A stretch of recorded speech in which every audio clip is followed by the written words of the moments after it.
ద్రౌపది తన చెలికత్తెలతో కలిసి నదీ తీరానికి స్నానానికి వెళ్ళినప్పుడు నదిలో ఓ మహర్షి స్నానం చేయడం చూసి ఆ మహర్షి వెళ్లిన తర్వాత నదిలోకి దిగుదామని ఓ చెట్టు చాటున వేచి చూస్తూ ఉంది. ఎంతసేపైనా ఆ మహర్షి నదిలో నుండి బయటకు రాకపోవడంతో ద్రౌపది ఆ మునీశ్వరుడి దగ్గరికి వెళ్లి తాము చాలా సమయం నుండి వేచి ఉన్నామని, మీరు వెళ్తే మేము నదిలోకి దిగి స్నానం చేస్తామని ద్రౌపది మహర్షికి చెప్పడంతో నది ఒడ్డున పెట్టిన తన బట్టలు కనిపించడం లేదని, అందుకే చాలా సమయం నుండి తాను నదిలోనే ఉన్నానని మహర్షి బదిలిచ్చాడు.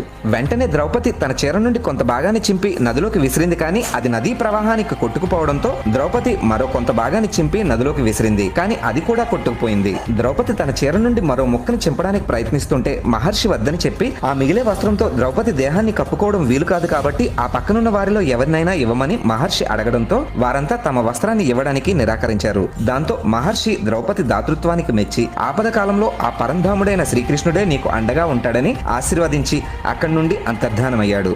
జై శ్రీకృష్ణ.